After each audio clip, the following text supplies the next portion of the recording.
behold, the Defender 110 with a high-end system. First things first, got a new hat.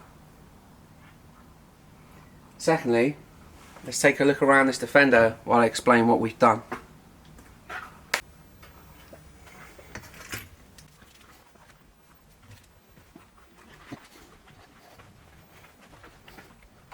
Party around the back. We've got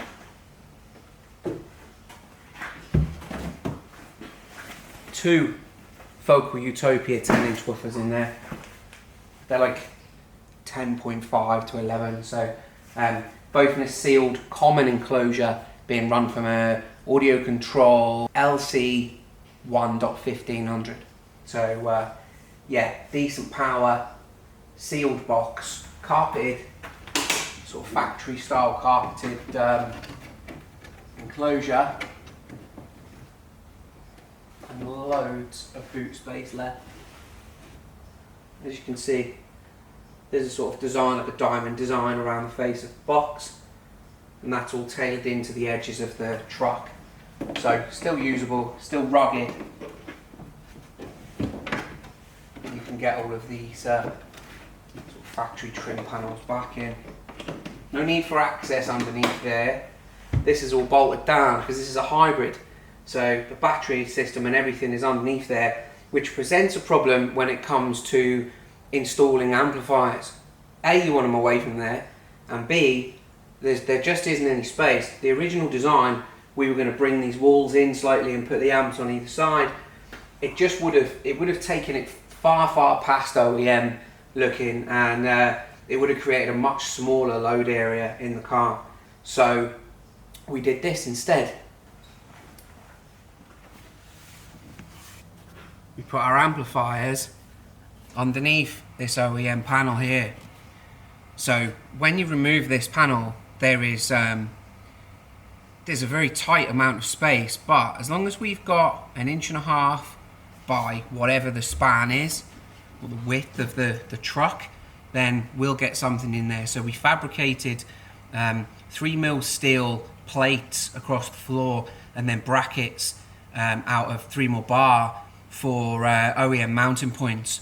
So we've got mounted under here on those brackets the Audio Control LC 1.1500, the 4.800, and another 4.800. So each of those 4.800s does an active front door, so an active two-way, which is focal Utopia, the sort of beryllium line. And we have the Bit 1 HD Virtuoso in there dealing with processing power, which keeps everything under control. So yeah, this is a beautiful place for amplifiers. There's an open channel underneath the seat. There's all of the vent holes there. The Audio Control amplifiers are all self-fanned, so they can just keep themselves cool. We've got an opening in the center for our fuse box if we have any snags, and we've got the fusing in there for the DSP and all the rest of the system, all the amplifiers and everything like that. We have a short power cable to the battery, so it's about 1.5 meters to 2 meters long. And yeah, I'll throw up a picture now of what it looks like underneath this panel and during the process of what we were doing underneath here. So I fully expect to see more of this soon. I know you're watching. Yeah, what a cracking place for amps in this car.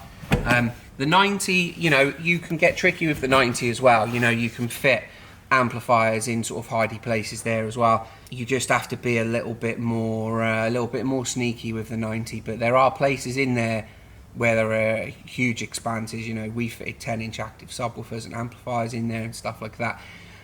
Because ultimately, we don't want, there's a certain type of car and a certain type of build where you do want it to be overt, and you do want that sort of pride of ownership, and you want to see it, you want to show it and display it, or you might be a competition car and you want to win some stuff, and there has to be an element of that. But most of our installations, and certainly my own personal taste, is to have things just completely out of the way and have that sonic upgrade. I just want to treat my ears. I don't need to treat my eyes with car audio. So yeah, my favorite part of this build, I think, is the design and the completion of that amplifier rack, and then the functionality of it, you know, it all just works really, really well.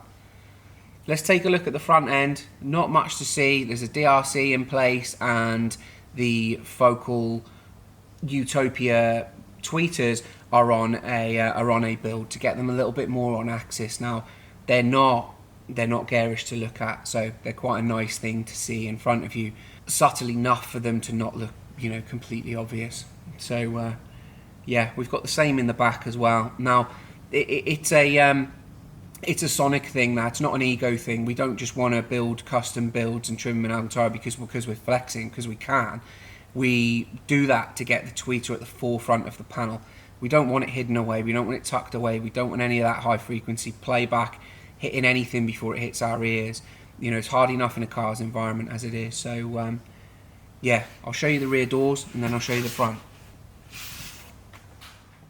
It's also worth noting that the way this car has been integrated, there isn't any change to any of the functionality of the car. Nothing has to change. You don't all of a sudden have to jump through hoops to use the stereo just because of what we've done, just to get that sort of sound upgrade. Every single thing will work how it did before you brought it in. It's just a sonic shift forward, not any other control element, unless you want to, say, stream directly to your system, and then of course you can use your DRC to control and switch between your car and streaming direct and things like that.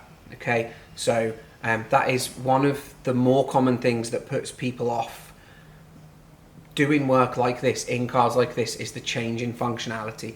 There is no change, it just stays the same to use. So the system that you know and the system that is sort of muscle memory to you just remains muscle memory. So it's probably a little far away at the moment. I'll zoom in, but that's a fully custom mount that for the Focal Utopia Beryllium tweeters. We've got the Focal Utopia mid basses in the doors, and we've deleted the mid ranges. The DRC, as you can see, is mounted here on a solid bracket. Now, as I've said, I don't really like seeing stuff, but when the DRC, when you're using your sub-bass controller, you need it to be there. The DRC MP is quite malleable in terms of the colours you can do, the fade, and you know, you can have it bright, you can have it dark, it's got an automatic night mode, things like that. So it should never be, you know, if you've got one and it's in your face, you can deal with that. The original DRC was terrible for it. It had a scale of 1 to 80 in terms of brightness, and you probably got 1 lumen difference in that entire scale, so it was just always really bright. These you can scale right down, and you can even black them out if you want, and then a press wakes them up. So if you want to deal with your subwoofer, which is what I use mine for mostly, is my Subwoofer Control.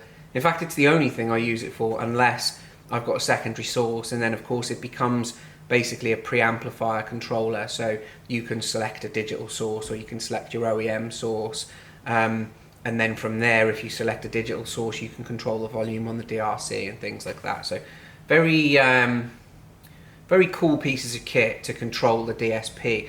It's worth noting that the DRC MP isn't a product on its own. It's not something that can just do something to your stereo. We get a lot of questions about the DRC. A lot of people see them in cars and wonder what they're doing, wonder what they are. They're attached to a Bit1 processor, and they give you loose control of things that you've done on the Bit1 processor. Selecting presets, balance, fade. In our systems, balance and fade, it doesn't really matter because we're usually front end heavy and we don't want to control that anyway.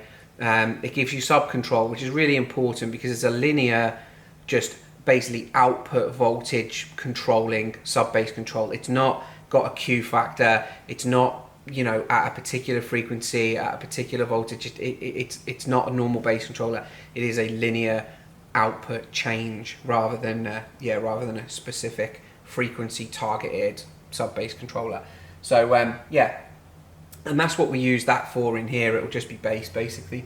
That's pretty much it for seeing what's going on inside the car. There's nothing else in here. It's actually, when you break it down, it's a relatively simple system, albeit high end, and it is expensive. You know, there's around £10,000 worth of kit, maybe £9,500 worth of kit in the car. and then there's around £5,000 or £6,000 of work that goes into the job. So yeah, it's all relative, you know. Other things we did in here were the blackvue cameras. We fitted the blackvue, the DR900X, so the new one with 4G capability, so you can kind of track your car around and you can control it from other places in the world and things like that, as long as you have reception. We've done that. We're going to be doing laser lights and stuff to this, but they haven't arrived yet. Or they did actually arrive Friday afternoon, but we, you know, Saturday morning now, so we haven't fitted them yet. And that'll be the last part. Then this car will go back, or will go to Trinidad. You know, it's being exported. It's a client of ours. Loves a Defender, and this one belongs to his brother. And yeah, so this will be exported. A couple of other little things we've done in this one that we haven't done in the other ones, and arguably the most important part of the installation. All right, I'll see you over on my toolbox.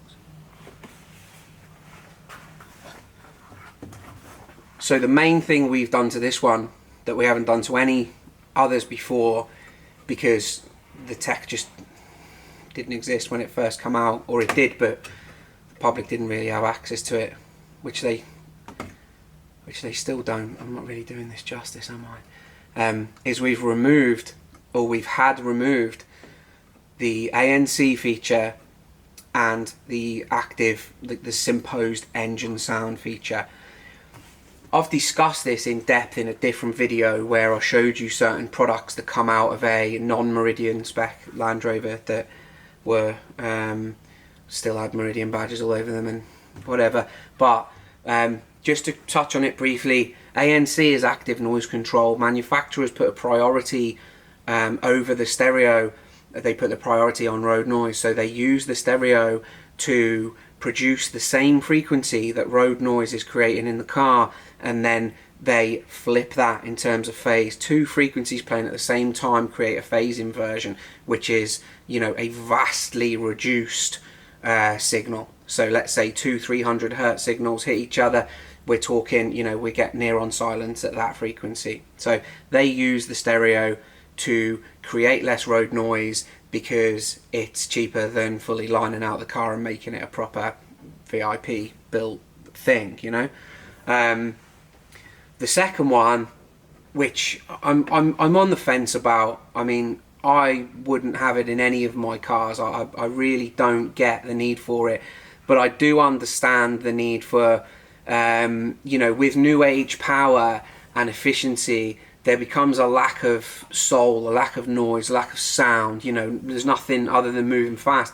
There's nothing sort of palpable to the atmosphere of, you know, a big old school V8 and things like that, or V12 sounds, you know. So manufacturers also plumb, you know, you see them in multiple ways. Some of them are mechanical or electromechanical devices, like a speaker just stuck underneath a car, and they make all sorts of revving noises when you put your foot on it. And then other foot on the throttle, and then other, you know, cars, and the majority of them, they play engine noise into the stereo, so they use the stereo for that, which to me is just, I'm just not a fan of that at all. I do get it, like I say, it brings a bit of atmosphere back to it, but once you amplify a system, that becomes louder, and it really is a pain in the arse. You know, it's not great for, you know, companies like ourselves that are trying to get these things to sound good.